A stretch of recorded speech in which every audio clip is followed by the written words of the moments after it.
ਅੱਜ ਦੀ ਇਸ ਕਹਾਣੀ ਵਿੱਚ ਤੁਹਾਨੂੰ ਇੱਕ ਅਜਿਹੀ ਸੱਚੀ ਘਟਨਾ ਬਾਰੇ ਦੱਸਾਂਗੇ ਜਿਸ ਨੂੰ ਸੁਣ ਕੇ ਤੁਸੀਂ ਵੀ ਹੈਰਾਨ ਹੋ ਜਾਵੋਗੇ। ਇੱਕ ਦਿਓਰ ਆਪਣੀ ਭਰਜਾਈ ਨੂੰ ਬੜੇ ਹੀ ਪਿਆਰ ਨਾਲ ਆਖਦਾ ਹੈ ਕਿ ਭਾਬੀ, ਮੈਂ ਕਾਰ ਦੀ ਚਾਬੀ ਲੈ ਕੇ ਚੱਲਿਆ ਹਾਂ, ਕਾਲਜ ਲੈ ਕੇ ਜਾਣੀ ਹੈ। ਦਿਓਰ ਨੇ ਬੜੇ ਹੀ ਪਿਆਰ ਅਤੇ ਮਾਣ ਨਾਲ ਵੱਡੀ ਭਾਬੀ ਨੂੰ ਪੁੱਛਿਆ। ਅੱਜ ਉਹ ਚਾਬੀ ਚੁੱਕ ਤੁਰਨ ਹੀ ਲੱਗਾ ਸੀ ਕਿ ਭਾਬੀ ਦੀ ਕੜਕਦੀ ਆਵਾਜ਼ ਨੇ ਉਸ ਦਾ ਰਾਹ ਰੋਕ ਲਿਆ। ਇੱਥੇ ਹੀ ਰੱਖ ਦੇ ਚਾਬੀ, ਤੂੰ ਕੀ ਲੱਗਦਾ ਹੈ ਚਾਬੀ ਦਾ? ਉਹਨੂੰ ਅਜੇ 4 ਦਿਨ ਪਹਿਲਾਂ ਵਿਆਹ ਕੇ ਆਈ ਭਾਬੀ ਤੋਂ ਇਹ ਉਮੀਦ ਨਹੀਂ ਸੀ, ਪਰ ਉਹ ਚੁੱਪਚਾਪ ਨਿਮੋਚਣਾ ਜਿਹਾ ਹੋਇਆ ਪੈਰ ਘੜੀਸ ਪੌੜੀਆਂ ਉਤਰ ਗਿਆ। ਅਜੇ ਉਹ ਪੁਰਾਣੀ ਕਾਰ ਨੂੰ ਸਟਾਰਟ ਹੀ ਕਰਨ ਲੱਗਾ ਸੀ ਕਿ ਵੱਡੇ ਭਰਾ ਨੇ ਪੁੱਛ ਹੀ ਲਿਆ, ਕੀ ਗੱਲ ਹੋ ਗਈ, ਹੁਣ ਨਵੀਂ ਗੱਡੀ ਕਿਉਂ ਨਹੀਂ ਲੈ ਕੇ ਚੱਲਿਆ? ਆਖਰ ਉਹਨੇ ਜੱਕਦੇ ਜਹੇ ਨੇ ਦੱਸ ਹੀ ਦਿੱਤਾ ਕਿ ਭਾਬੀ ਨੇ ਤਾਂ ਚਾਬੀ ਨੂੰ ਹੱਥ ਵੀ ਨਹੀਂ ਲਾਉਣ ਦਿੱਤਾ। ਇਹਨਾਂ ਸੁਣਦੇ ਹੀ ਉਸਦੇ ਪੈਰਾਂ ਥੱਲੋਂ ਜ਼ਮੀਨ ਖਿਸਕ ਗਈ। ਅਜੇ ਕੱਲ ਆਈ ਹੈ ਤੇ ਅੱਜ ਹੀ ਤੇਰ ਮੇਰ ਸ਼ੁਰੂ ਕਰ ਦਿੱਤੀ। ਛੋਟਾ ਤਾਂ ਕਾਲਜ ਨੂੰ ਤੁਰ ਗਿਆ, ਪਰ ਕੋਲ ਵਿਹੜੇ ਵਿੱਚ ਬੈਠੀ ਮਾਂ ਵੀ ਬੋਲੀ ਕਿ ਮੈਂ ਤਾਂ ਕਲੇਸ਼ ਤੋਂ ਡਰਦੀ ਕੁਝ ਵੀ ਨਹੀਂ ਬੋਲਦੀ ਸੀ।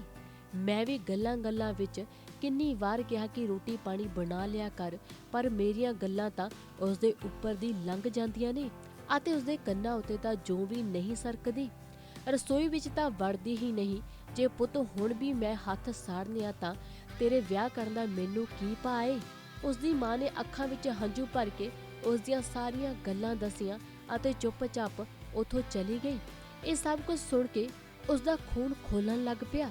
ਛੋਟੇ ਨਾਲ ਤਾਂ ਉਹਨੂੰ ਲੱਗਾ ਸੀ ਕਿ ਸ਼ਾਇਦ ਮਜ਼ਾਕ ਕਰਦੀ ਹੋ, ਪਰ ਮਾਂ ਨਾਲ ਇਹ ਵਿਹਾਰ ਉਸਦੀ ਸਮਝ ਤੋਂ ਬਾਹਰ ਸੀ।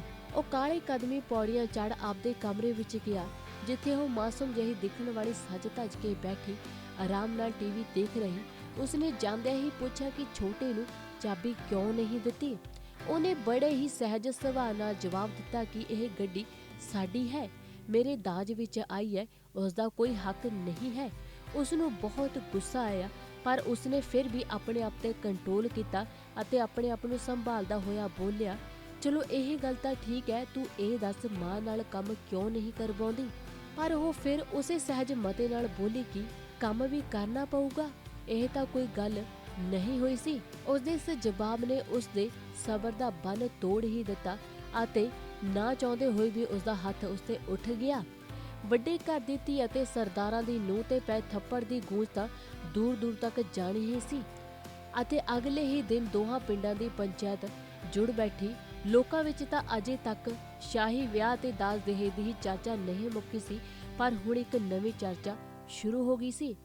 ਸਾਰੇ ਆਪੋ ਆਪਣੀਆਂ ਕਿਆਸਾਈਆਂ ਲਾ ਰਹੇ ਸਨ।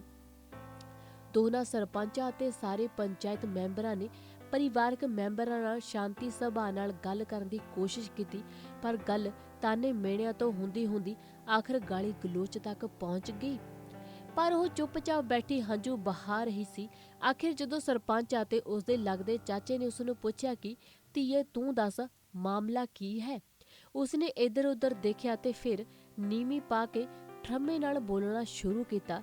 ਮੈਨੂੰ ਪਤਾ ਹੀ ਸੀ ਕਿ ਇਹ ਦਿਨ ਆਊਗਾ ਅਤੇ ਮੈਨੂੰ ਇਸ ਦਾ ਪਛਤਾਵਾ ਨਹੀਂ ਹੈ, ਪਰ ਦੁੱਖ ਤਾਂ ਬਹੁਤ ਹੈ। ਉਸਦੀ ਪਹਿਲੀ ਗੱਲ ਨਾਲ ਹੀ ਸਾਰੇ ਪਾਸੇ ਸन्नाटा ਜਿਹਾ ਛਾ ਗਿਆ।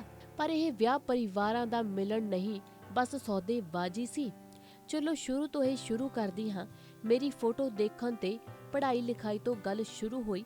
ਫਿਰ ਕਿੰਨੇ ਪੈਸੇ ਅਸੀਂ ਲਾ ਸਕਦੇ ਹਾਂ ਪੁੱਛਣ ਤੋਂ ਬਾਅਦ ਦੇਖ ਦਿਖਾਈ ਹੋਈ।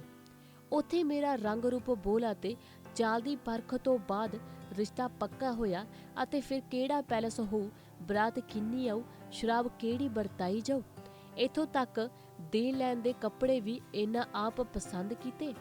ਪਰ ਕਿਸੇ ਨੇ ਮੈਨੂੰ ਤਾਂ ਅਹਿਸਾਸ ਕਰਾਇਆ ਹੀ ਨਹੀਂ ਕਿ ਮੈਂ ਵੀ ਇਨਸਾਨ ਹਾਂ।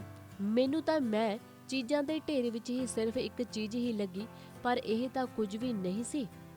ਅਸਲ ਹੱਦ ਤਾਂ ਉਦੋਂ ਹੋ ਗਈ ਜਦੋਂ ਵਿਆਹ ਤੋਂ ਕੁਝ ਹੀ ਦਿਨ ਪਹਿਲਾਂ ਇਹਨਾਂ ਨੇ ਗੱਡੀ ਬਦਲ ਦਿੱਤੀ, ਕਿਉਂਕਿ ਜੋ ਗੱਡੀ ਇਹਨਾਂ ਪਹਿਲਾਂ ਮੰਗੀ ਸੀ ਉਹ ਪਿੰਡ ਵਿੱਚ ਕਿਸੇ ਹੋਰ ਮੁੰਡੇ ਨੂੰ ਮਿਲ ਗਈ ਸੀ, ਜਿਸ ਕੋਲ ਜ਼ਮੀਨ ਵੀ ਇਹਨਾਂ ਨਾਲੋਂ ਪੂਰਾ ਘੱਟ ਹੈ। ਅਤੇ ਫਿਰ ਅਸੀਂ ਖੜੇ ਪੈਰ ਪਹਿਲੀ ਬੁਕਿੰਗ ਰੱਦ ਕਰਾ ਕੇ ਬਹੁਤ ਮੁਸ਼ਕਿਲ ਨਾਲ ਦੂਜੀ ਗੱਡੀ ਦਾ ਬੰਦੋਬਸਤ ਕੀਤਾ।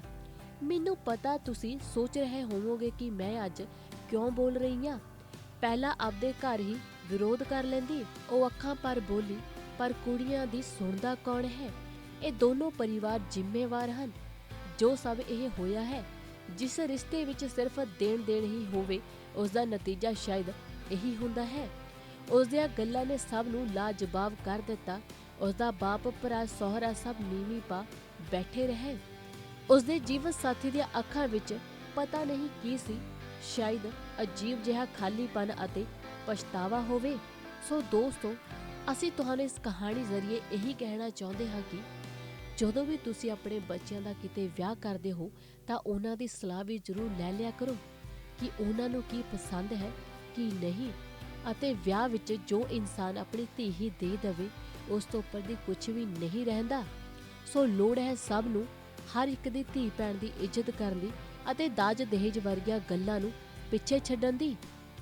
ਸੋ ਅੱਜ ਦੀ ਇਹ ਕਹਾਣੀ ਤੁਹਾਨੂੰ ਕਿੱਦਾਂ ਦੀ ਲੱਗੀ, ਸਾਡੇ ਕਮੈਂਟ ਬਾਕਸ ਵਿੱਚ ਆਪਣੇ ਵਿਚਾਰ ਜ਼ਰੂਰ ਸਾਂਝੇ ਕਰਿਓ। ਤਦ ਤੱਕ ਦੇਖਦੇ ਰਹੋ ਜੀ ਪ੍ਰਾਈਮ ਅਮਰੀਕਾ।